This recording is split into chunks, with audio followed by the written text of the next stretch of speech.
하나님의 아들이 육신을 입고 이 세상에 왔습니다. 기독교입니다.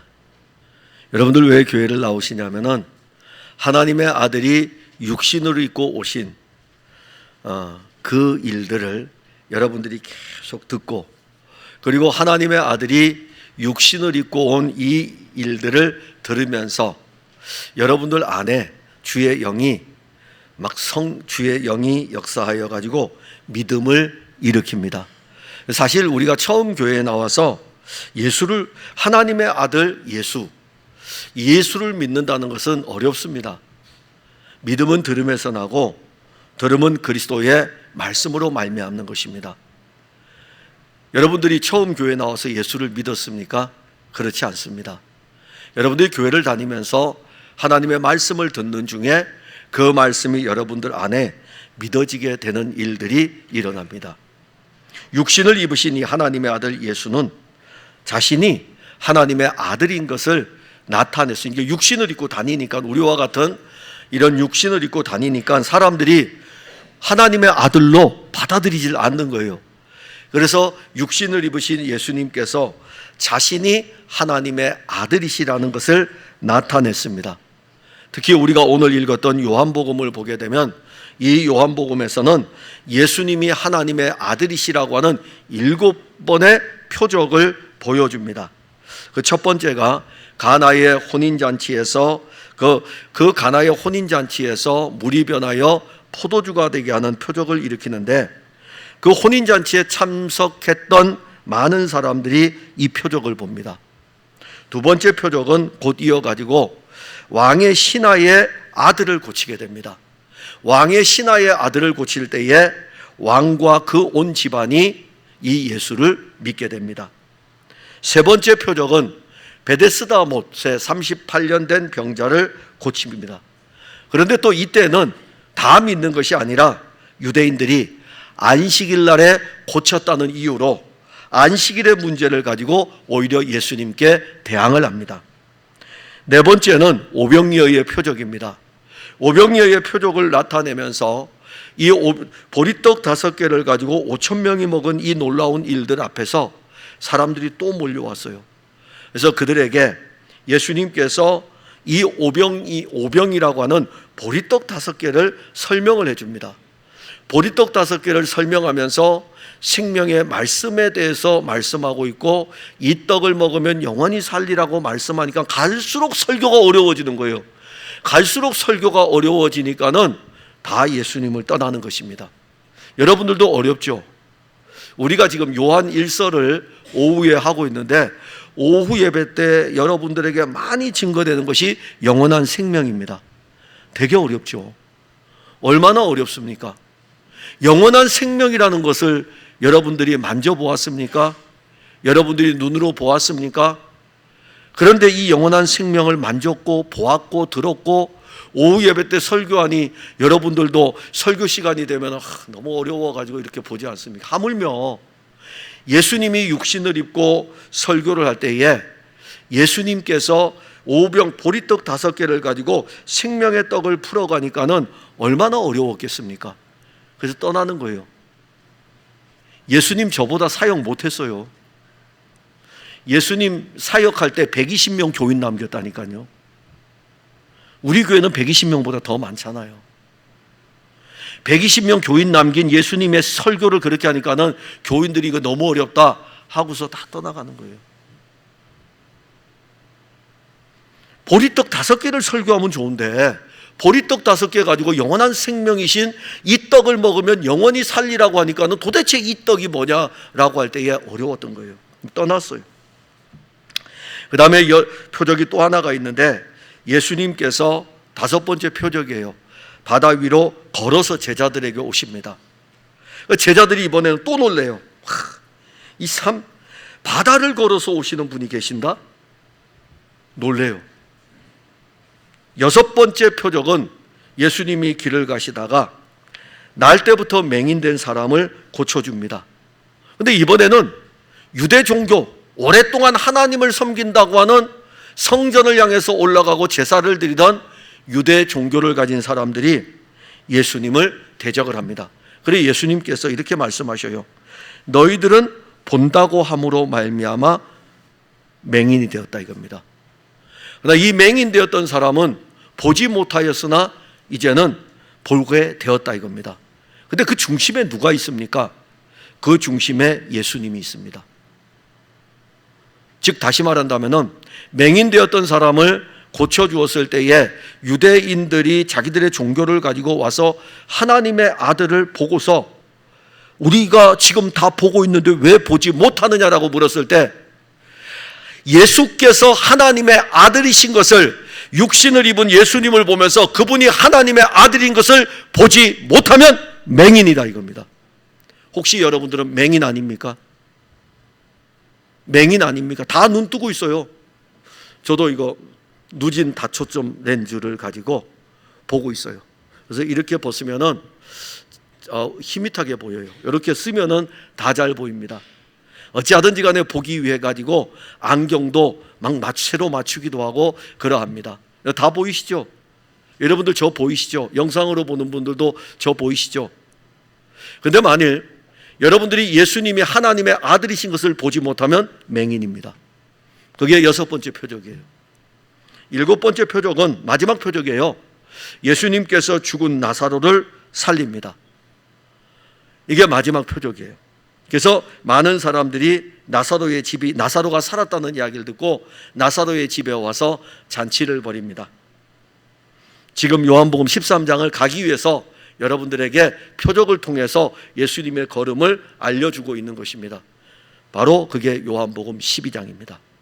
요한복음 12장에서 이 베다니에서 나사로의 집에서 그야말로 잔치가 벌어졌습니다.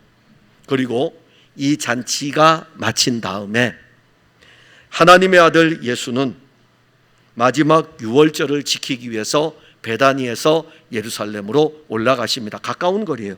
예루살렘과 베다니는 여기 우리 수원하고 병점 거리예요. 그냥 여기 비행장 도로만 딱 올라가면 수원이잖아요. 그렇게 베다니하고 예루살렘은 가까운 거리입니다.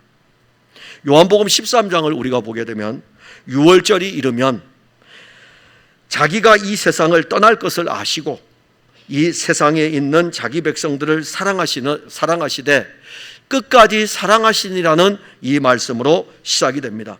그런데 이 엄청난 말씀이 지금 진행이 됩니다. 세상에 있는 자기 사람들을 사랑하시되 끝까지 사랑하시니라. 근데 그 앞에 붙은 단어들마다 요한복음 13장 1절 자체가 정말 풍성한 은혜입니다. 유월절 전에 예수께서 아버지께로 자기가 세상을 떠나서 아버지께로 돌아가실 때가 이른 줄을 아시고 세상에 있는 자기 사람들을 사랑하시되 끝까지 사랑하시니라. 오셨어요. 이제는 떠날 때가 됐다 이겁니다. 자, 떠날 때가 됐는데 말씀을 하시기를 끝까지 사랑하시니라. 얼마나 은혜의 말씀입니까? 생명의 말씀이 전개가 됩니다. 그런데 바로 2절에, 오늘 본문 2절에 마귀가 벌써 시몬의 아들 가룟 유다의 마음에 예수를 팔 생각을 넣었더라. 이 말씀을 우리가 같이 접합니다. 은혜롭게 진행되던 이 말씀이 갑자기 1장에서 은혜롭게 진행되던 이 말씀이 2절로 넘어오면서 영적으로 깊은 어두움으로 빠져가고 있는 것을 보게 됩니다. 우리가 본문 2절의 말씀을 빼버리면은요, 요한복음 13장은 정말 은혜로운 말씀입니다.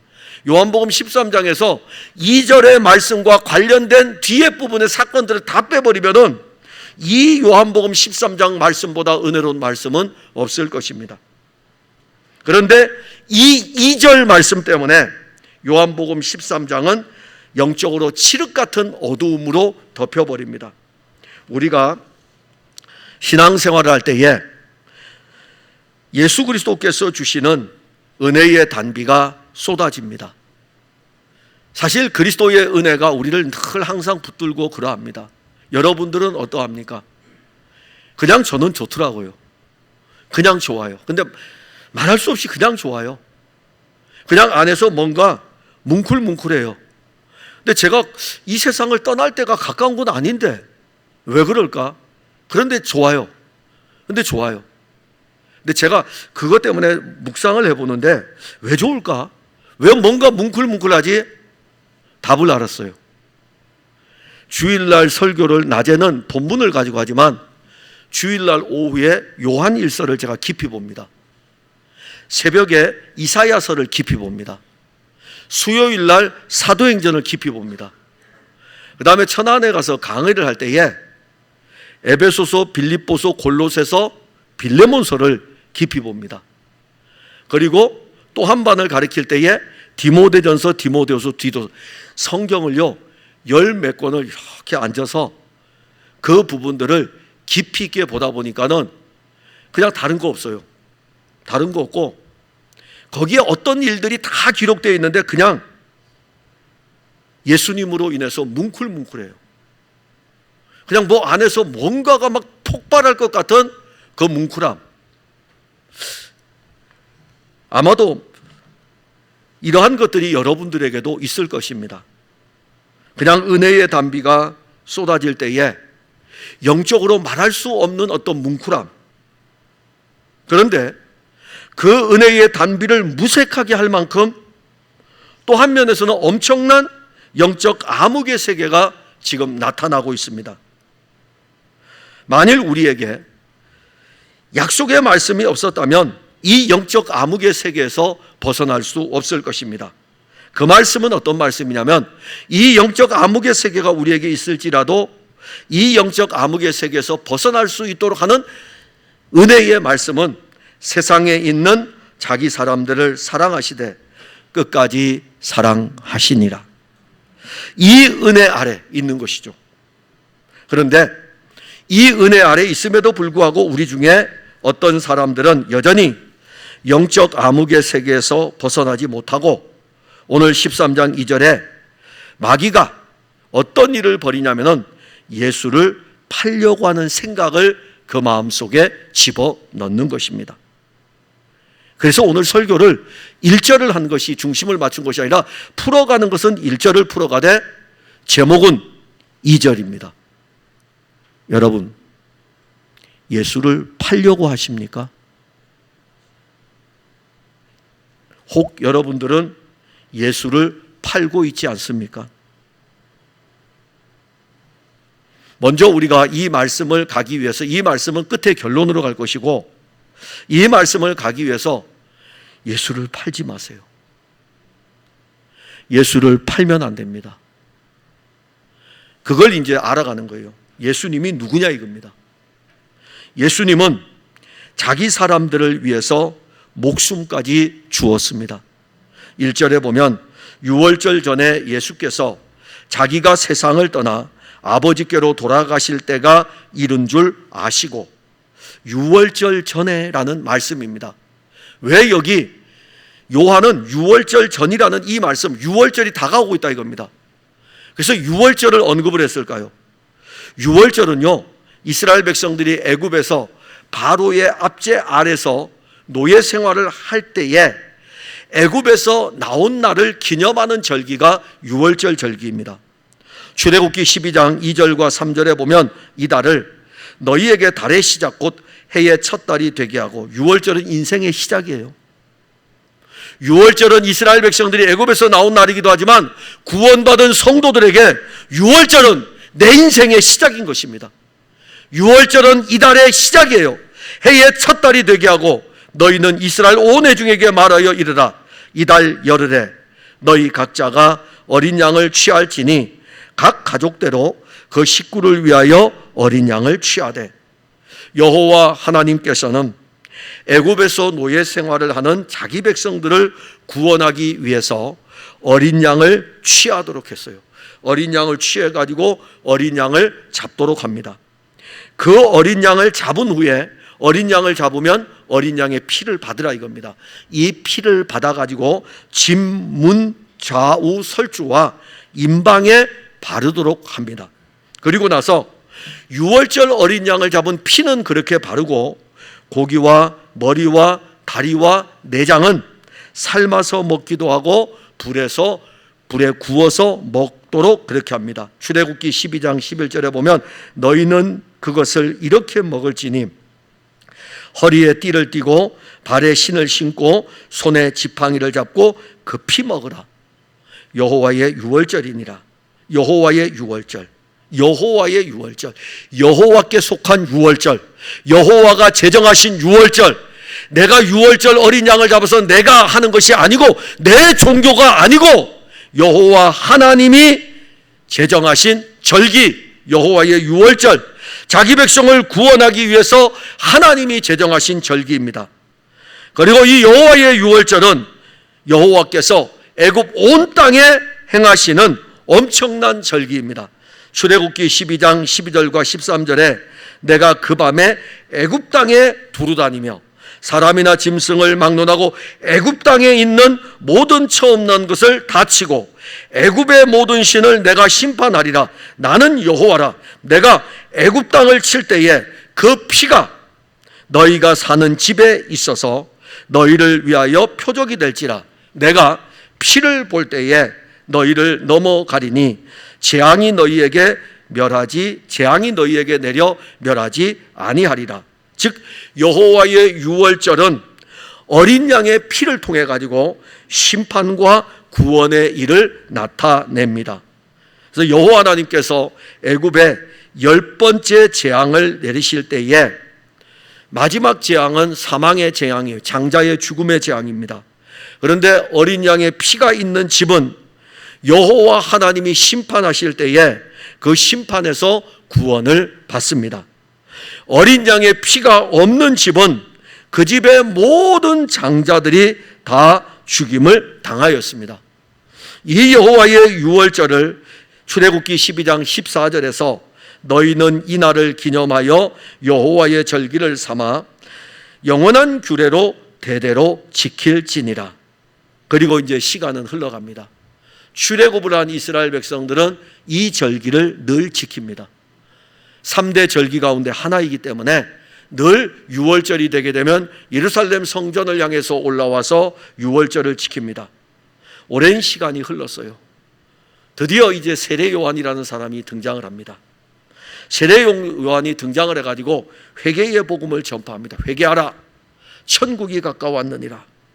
그런데 이 세례 요한이 요단강에서 세례를 베풀려고 하다가 예수님께서 자기에게로 오는 것을 보고 그 많은 사람들이 들을 수 있도록 보라, 세상 죄를 지고 가는 하나님의 어린 양이로다.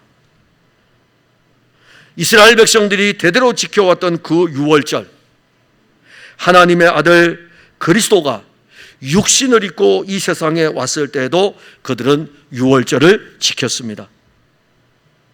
그래서 예수님도, 하나님의 아들 예수님도 유월절을 지키기 위해서 지금 예루살렘으로 올라가신 것입니다.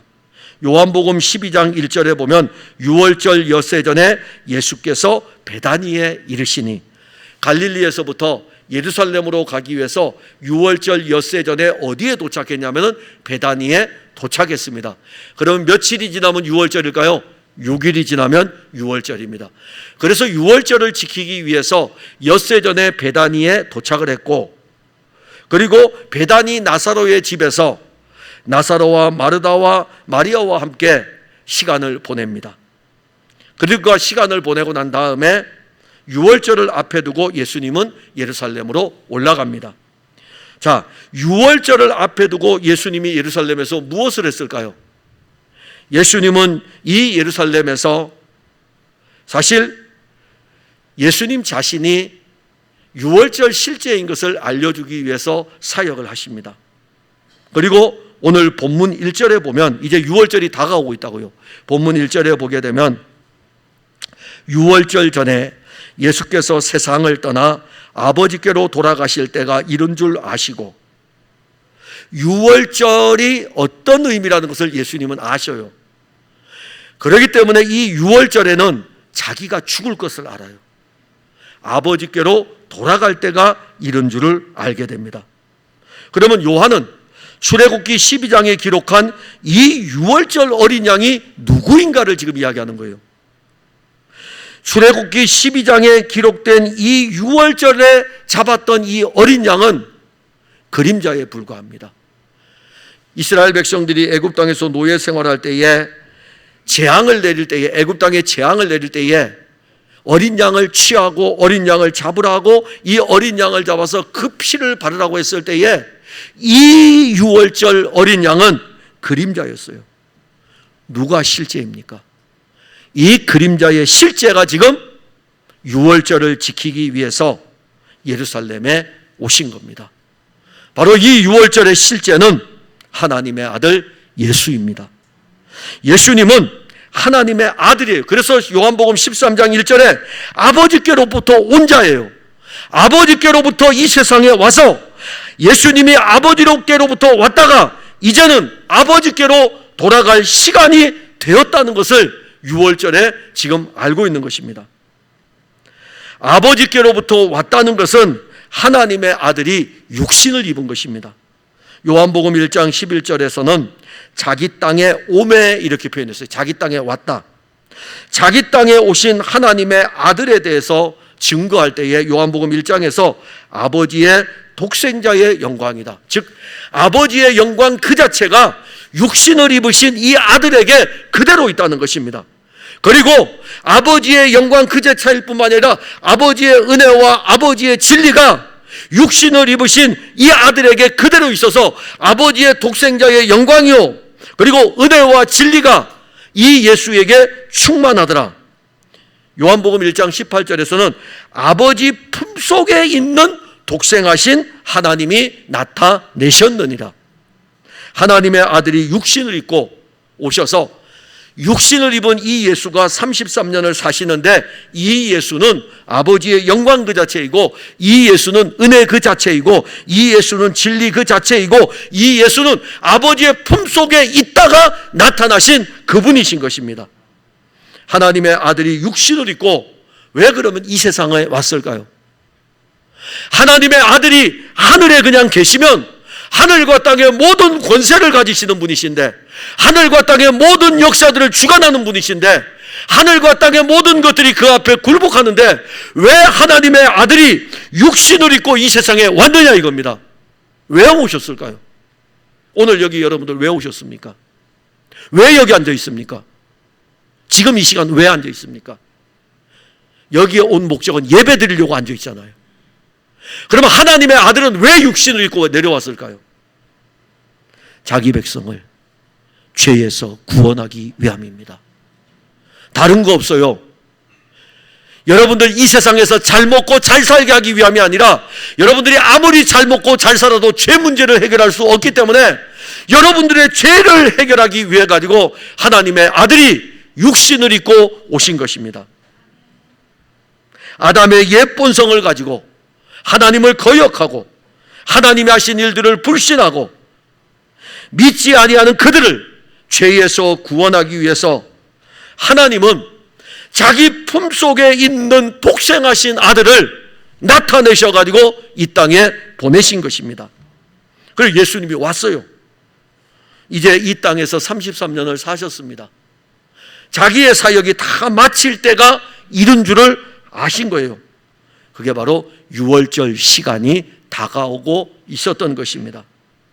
그래서 유월절에 예수님은 십자가에 달립니다. 유월절에 예수님이 십자가에 달리셔요. 유월절에 예수님이 십자가에 달려서 그 피를 흘리십니다. 본문 1절에 유월절 전에 예수께서 자기가 세상을 떠나 아버지께로 돌아가실 때가 이른 줄 아시고 유월절이 되면 내가 죽는다. 유월절이 되면 내가 십자가에 못 박힌다. 하나님의 아들 예수께서 이 말씀을 아셔요. 그렇기 때문에 이 말씀 안에 담겨진 놀라운 은혜는 내가 아버지께로 돌아갈 때가 됐는데 자기 사람들을 위해서 내가 죽을 것이다. 내 사람들을 위해서 죽을 것이다. 예수님은 자기 사람들을 위해서 자기 육신의 몸을 십자가에 단 것입니다. 여러분들이에요. 우리를 위해서 그분이 십자가에 자기의 몸을 매달았어요. 예수님께서 자기의 몸을 자기 사람들을 위해서 주는 것은 함께 그리스도와 예수와 함께 죽게 함으로 말미암아 예수 그리스도와 함께 살게 하기 위해서입니다. 아담의 본성은 죽고 예수의 생명으로 다시 살게 하기 위해 가지고, 예수의 생명으로 살게 하기 위해 가지고 하나님의 아들이 우리를 대신하여 죽을 뿐 아니라 우리와 함께 십자가에 죽으신 것입니다. 에베소서 1장 7절에 우리는 그리스도 안에서 그의 은혜의 풍성함을 따라 그의 피로 말미암아 속량 곧 제사함을 받았느니라. 유월절 어린 양이신 예수님의 피는 속량이에요. 죄에 대한 속량입니다. 하나님의 아들이 우리의 죄의 값으로 무엇을 지불했냐면은 자기의 목숨을 준 것입니다. 하나님의 아들 예수의 피는 우리의 죄의 값입니다. 그 피의 값으로 말미암아 우리는 죄사함을 받았습니다. 예수님은 자기 사람들을 위해서 자기의 생명을 주었습니다. 예수님은 오늘 우리를 자기 사람이라 이렇게 불러요. 자기 사람이라, 내 편이라 이겁니다. 여러분들은 언제나 예수님 편이에요. 예수님이 여러분들을 예수님 편으로 만드셨어요. 내 편이라 이겁니다. 자기 사람이라 이겁니다. 우리가 정치의 세력의 판도를 보게 되면, 정치의 정권이 교체가 되면은 그러잖아요. 그래도 탕평책을 펼쳐가지고 자기와 반대된 사람도 등용하고 그래야 되는데, 그런 이야기 많이 하죠. 이쪽이 정권을 잡으면 이쪽 편에서 그렇게 얘기할 거고, 이쪽이 정권을 잡으면 이쪽 편에서 그렇게 얘기할 거고. 근데 정치가 그렇습니까? 권력을 잡은 사람은 자기를 위해서, 자기를 대통령으로 만든 사람을 위해서 얼마나 희생했어요. 그러면 이 대통령 된 사람이 이 사람들을 외면하겠습니까? 자기 사람들 다 심잖아요. 누구나 다 똑같아요. 자기 사람. 그런데 예수님에게는 그 자기 사람이 없을까요? 있다니까요. 바로 여러분들이 예수님이 말씀하는 자기 사람입니다. 예수님은 자기 사람인 여러분들을 위해서 자기의 생명을 주었습니다. 예수님께서 여러분들을 위해서 목숨을 버릴 만큼 여러분들이 예수님을 위해서 무엇을 한 것이 있습니까? 전 물어보고 싶어요. 여러분 예수님을 위해서 무엇을 했습니까? 여러분들 예수님에게 당당하게 서가지고 난 예수님 편입니다라고 하면서 자랑할 만한 것들이 있습니까? 예수님께서 여러분들을 위해서 목숨을 버리신 것은 여러분들의 행위를 보고 예수님이 자기 목숨을 버리신 것이 아닙니다. 여러분들이 연약하여 아무것도 할 수 없을 때 예수님은 여러분들을 위해서 십자가에 죽으신 것입니다. 그분이 바로 여러분들의 유월절 어린 양입니다. 그리고 우리는 그의 피를 믿음으로 말미암아 구원을 받은 것입니다. 그러면 구원받은 성도들은 이것을 이제 갖게 되죠. 예수의 피의 은혜와 예수의 피의 값이 얼마나 엄청난가를 알게 됩니다. 그리고 이제 넘어가는 게 있어요. 와서 아버지께로 갈 때가 이른 줄 아시기 때문에, 십자가의 사건이죠. 자기를 드린 사건입니다. 그리고 난 다음에 그분이 말씀하십니다. 세상에 있는 자기 사람들을 사랑하시되 끝까지 사랑하시니라. 여기서 우리는 세상에 있는 자기 사람들을 주목해야 됩니다. 예수님께서 십자가의 죽으심은 세상에 있는 자기 사람들, 에베소서 1장 3절과 4절에 찬송하리로다 하나님 곧 우리 주 예수 그리스도의 아버지께서 그리스도 안에서 하늘에 속한 모든 신령한 복을 우리에게 주시되 곧 창세전에 그리스도 안에서 우리를 택하사. 그분이 우리를 선택하신 거예요. 그분이 우리를 선택하셨는데 이 부분에 대해서 실질적으로 어떤 의미를 나타내냐면은 요한복음 1장 12절과 14절에 13절에 영접을 하는데, 영접하는 자 곧 그 이름을 믿는 자들에게는 하나님의 자녀가 되는 권세를 주셨으니 혈통으로 내가 영접하는 것이 아니라는 것입니다. 혈통으로나 육정으로나 내가 육정으로, 내 육신으로 예수님을 영접하는 것이 아니라 이겁니다. 혈통으로나 육정으로나, 그렇다고 해서 사람의 뜻으로 말미암아 난 것도 아니고 오직 하나님께로부터 난 자들이 하나님의 아들 예수를 영접하게 되고, 그들을 창세전에 그리스도 안에서 택함을 받은 자들이라고 하는 것입니다. 하나님께로부터 난 자, 창세전에 그리스도 안에서 택함을 받은 자, 이들은 자기 혈통이나 자기의 육정으로 예수를 믿는 사람들이 아닙니다.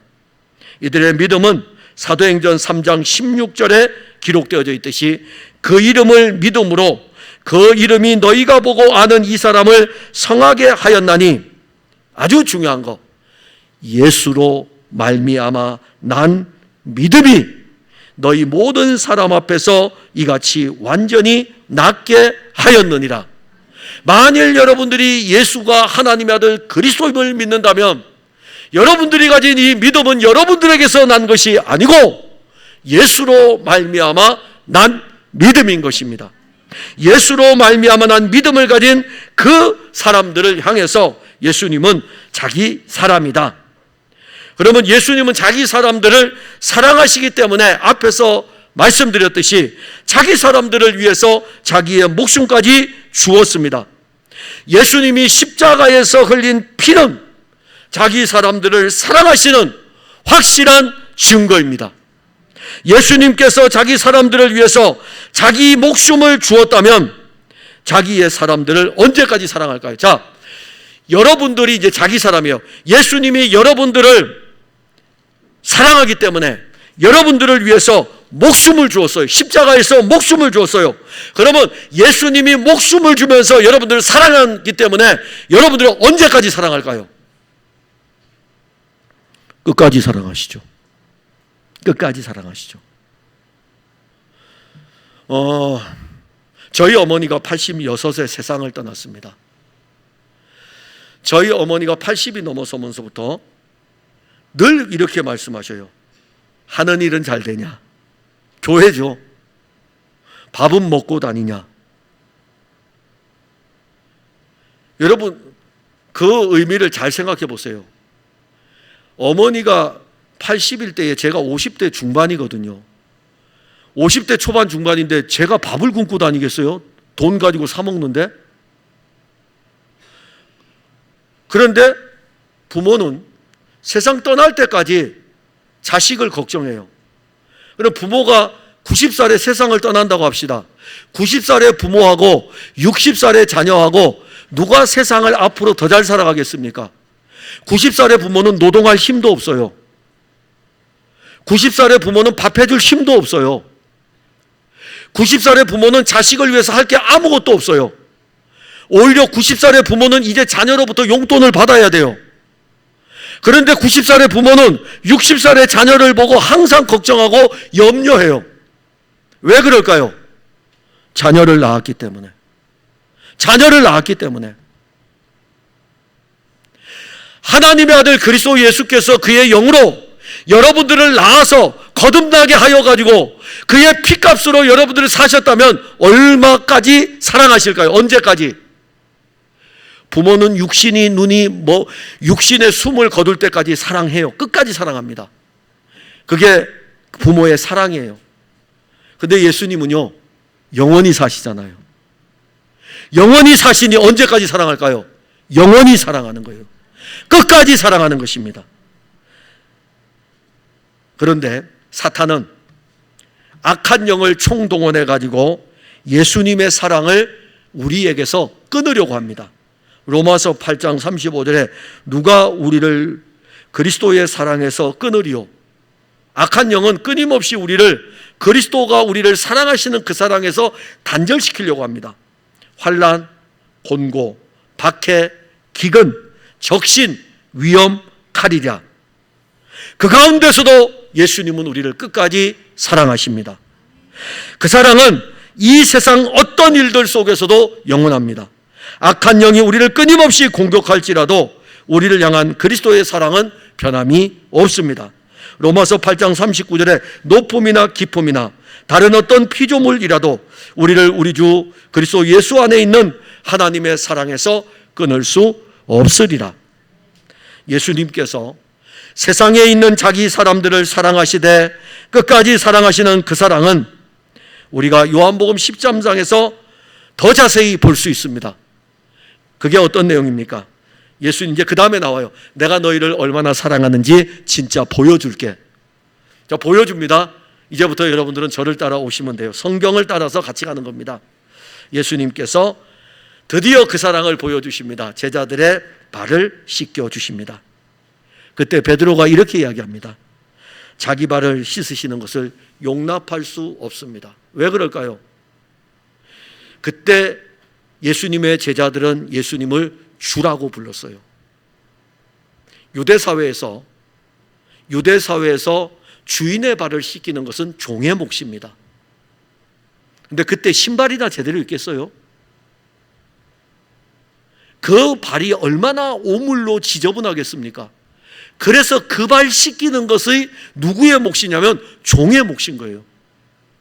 그런데 오늘 예수님이 얼마나 사랑하시는지를 보여주는데 제자들을 쭉 얘들아 다 앉아 하고서 다 앉혔어요.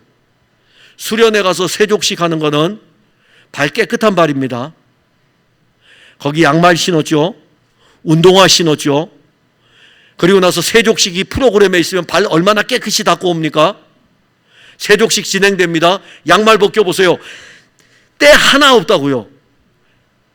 근데 예수님 당시엔 달라요. 맨발로 다녀야 되기 때문에 가다가 저 배설물을 밟으면은 그 발에 다 묻어 있어요. 진흙탕을 걸어가면 흙천지예요. 모든 오물들이 그 발에 다 있다고요. 제자들 쭉 앉혔어요. 얘들아 다 앉아라. 그리고 예수님께서 발을 씻기며 베드로에게 왔습니다.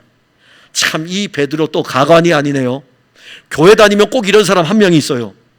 한 명이 아니라 어떤 경우에는 10명도 있어요. 자기가 얼마나 또 대단한 것처럼 이야기하는 거예요. 예수님, 내 발을 씻기는 것은 내가 용납할 수가 없습니다. 이렇게 이야기하는 거예요.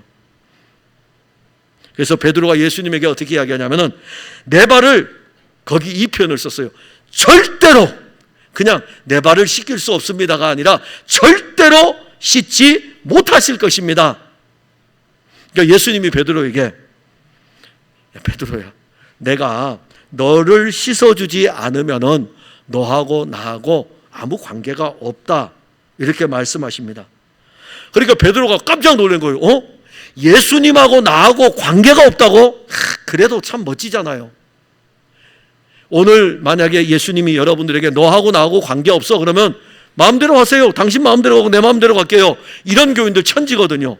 근데 베드로는 그래도요, 너하고 나하고 상관없어 이러니까 아니 예수님, 내 발도 씻겨주시고 내 손도 씻겨주시고 내 머리도 씻겨주세요 라고 하면서 예수님에게 요청을 합니다.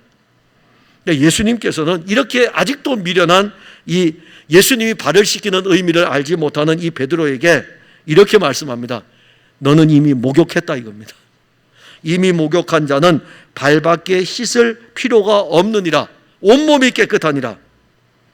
자, 이제 아직 몰라요. 이 의미를. 제가 오늘 이걸 설교하려고 하는 게 아니에요. 그냥 행동을 보는 겁니다. 그리고 이제 예수님께서 제자들에게 발을 다 씻긴 다음에 뭘 하십니까? 식사를 같이 합니다. 마지막 식사예요. 씻겨준 것도 마지막이고 예수님과 제자들이 마지막 식사를 함께 합니다. 그리고 예수님이 제자들에게 이렇게 말씀합니다. 작은 자들아. 잘 표현됐어요. 작은 자들아. 큰 자라고 안 했어요. 작은 자들아. 내가 아직 잠시 너희와 함께 있겠는데 너희가 나를 찾을 것이다 이겁니다. 그런데 일찍이 내가 유대인들에게 너희는 내가 가는 곳에 올 수 없다고 말한 것과 같이 지금 너희에게도 이르노라. 지금 내가 간다 이겁니다. 어디로 가죠? 십자가로 가는 거예요. 내가 지금 가는 이 길을 너희도 갈 수 없다라고 지금 말씀하셨어요. 근데 아무것도 몰라요. 밥 먹으면서 뭐 하고 있는데 어찌 알겠어요. 그러니까 베드로가 이 말씀을 듣고 난 이후에 이렇게 예수님에게 또 물어봐요. 주여 어디로 가시나이까? 주님 어디로 가십니까? 자, 상황을 보세요. 발을 씻겨주었습니다. 발 씻겨주고 같이 저녁 식사를 합니다. 그런데 예수님이 갑자기 작은 자들아, 내가 지금 갈 텐데, 십자가로 가는 거죠. 내가 지금 갈 텐데, 제자들 몰라요. 내가 지금 갈 텐데 너희들은 지금은 따라올 수 없어. 그러니까 베드로가 주님 어디로 가십니까? 그러니까 예수님은 자신이 가는 곳을 지금은 따라올 수 없지만 이후에는 따라올 것이라고 또 말씀을 하셔요. 그래, 지금은 니네 갈 수 없어. 지금 내가 가는 이 길을 너희들은 같이 갈 수 없어. 그러나 이후에는 너희들도 따라올 수 있어. 그러니까 베드로가 예수님에게 무엇이라고 이야기하냐면, 주님, 내가 지금은 어찌하여 따라갈 수 없습니까? 주를 위하여 내 목숨을 버리겠습니다. 당연히 그렇게 하겠죠. 얼마나 많은 은혜를 지금 받고 있는데요. 발도 씻어주셨죠. 식사도 같이 하셨죠. 거기다가 예수님하고 대화를 나누면서 풍성한 은혜로 가고 있는데, 지금은 갈 수 없으나 나중에는 올 것이라고 하니까, 주님, 왜 내가 지금은 어찌해서 따라갈 수 없다고 하는 것입니까? 나는 주님을 위해서라면 주님이 어디를 가든지 간에 내 목숨을 버리겠습니다. 내 목숨까지 버리면서 나는 주님을 따라갈 수 있습니다. 그때 예수님이 베드로에게 이렇게 이야기합니다. 내가 나를 위하여 내 목숨을 버리겠느냐? 내가 진실로 진실로 너에게 이르는데 닭 울기 전에 내가 3번 나를 부인하리라. 베드로 모릅니다. 아직도 몰라요. 그리고 예수님께서 겟세마네 동산에서 붙들리고 대제사장에게 끌려갑니다. 의기양양하였던 이 베드로가 예수님이 체포되어 대제사장의 집으로 들어갔을 적에 그 뜰에서 예수님을 3번이나 부인을 합니다. 자, 이 사건 여기서 끝나면 어떻게 되겠습니까? 그런데 이 사건 또 이어집니다. 예수님 십자가에 죽으십니다.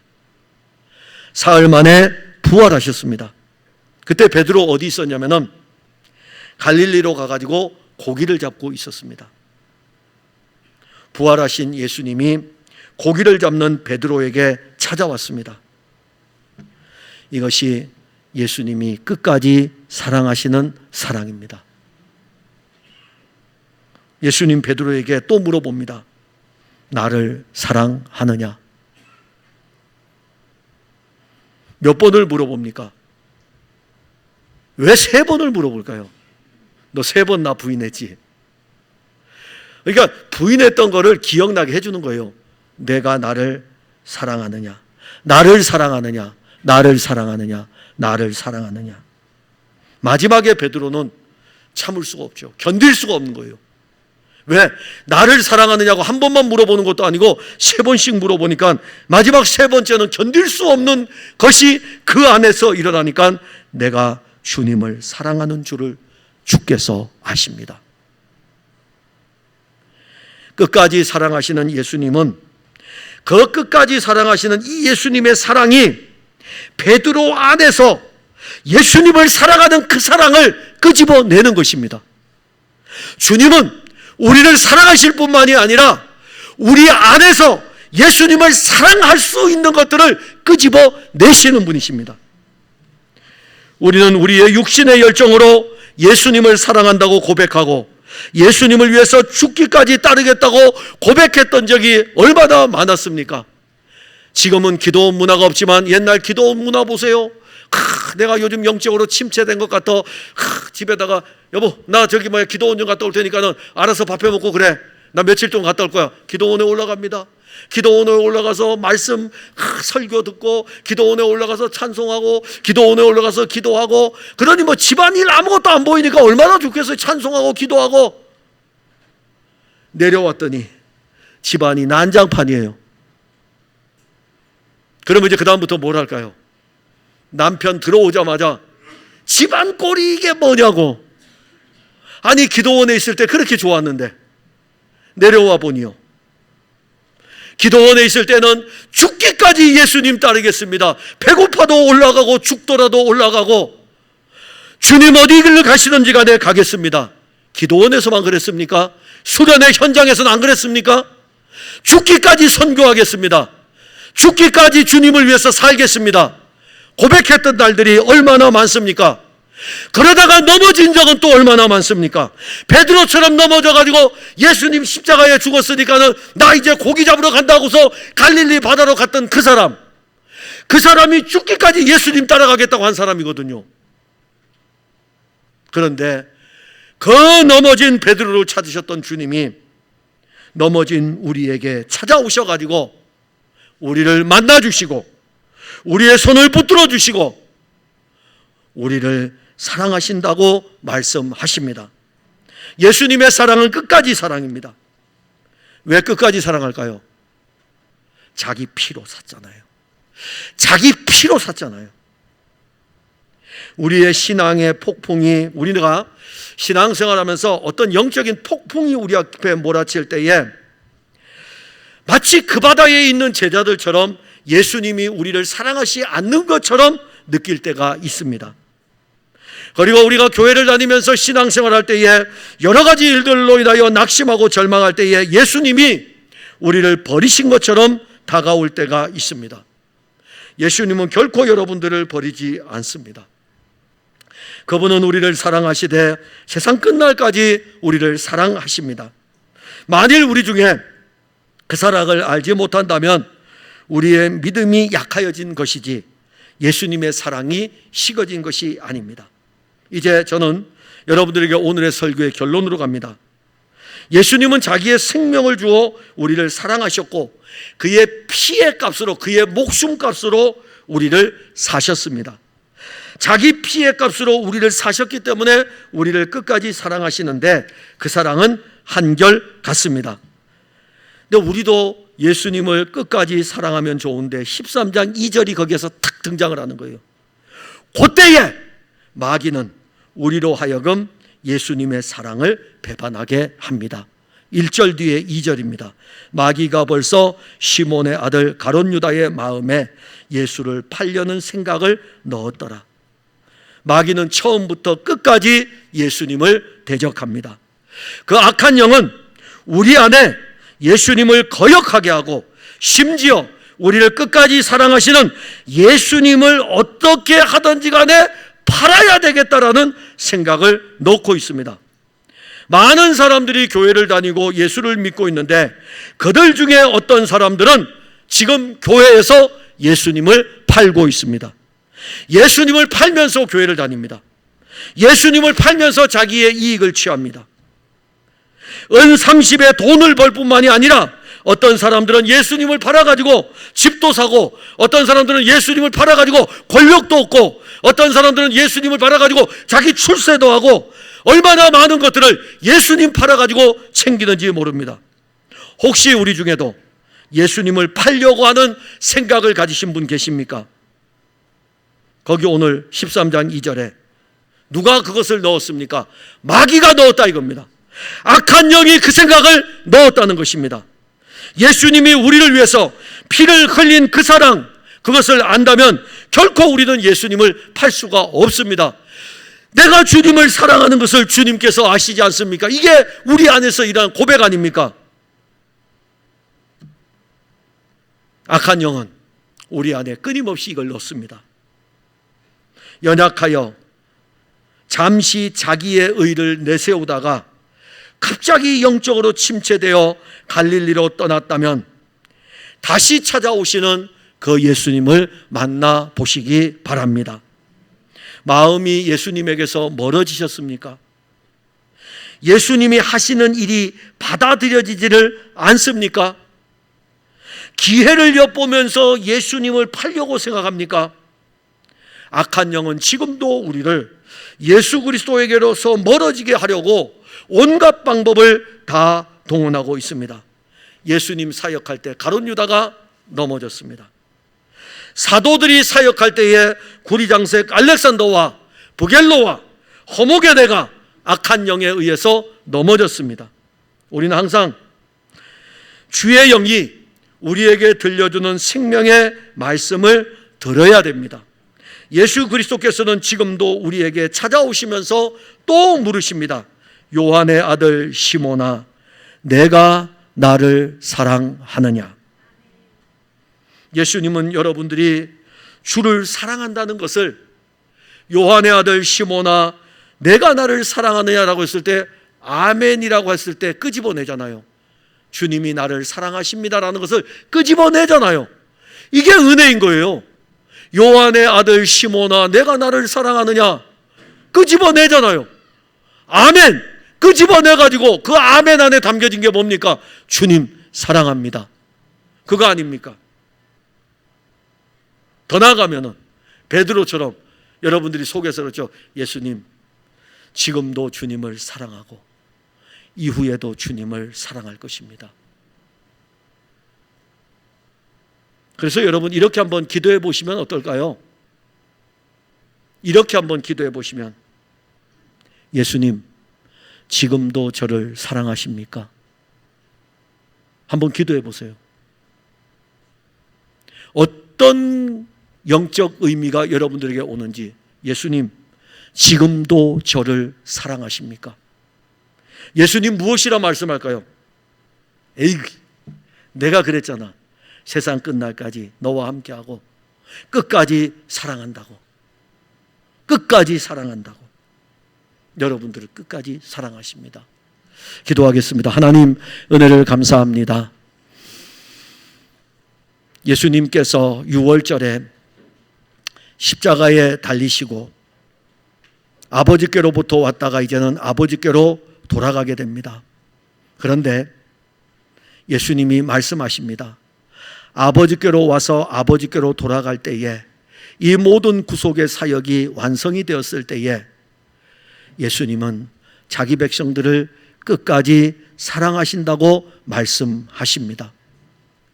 우리는 지금 그 사랑을 가지고 있고 그 사랑이 우리 안에 있습니다. 그런데 이 악한 영은 끊임없이 우리 안에 예수를 배반하게 하려고 하고 예수를 팔게 하려고 하고 예수를 이용하여 출세하게 하려고 하고 예수에게서 멀어지게 하려고 합니다. 요한복음 13장 1절과 2절 두 사이에 일어나는 이 엄청난 사건이 우리에게 왜 없겠습니까? 그럼에도 불구하고 요한복음 21장에 가면 부활하신 예수님은 베드로를 찾아가서 내가 나를 사랑하느냐라고 물어보십니다. 내가 주를 사랑하는 것을 주께서 아십니다. 이 베드로의 고백이 오늘 풍성한 교회 모든 성도들의 고백인 것입니다. 이들이 오늘 이렇게 기도합니다. 예수님, 우리를 사랑하십니까? 주께서 우리에게 말씀하십니다. 끝까지 사랑할 것이다. 끝까지 사랑할 것이다. 주의 사랑이 우리 모든 성도들을 이끌어 주옵소서. 예수님 이름으로 기도하옵나이다. 아멘.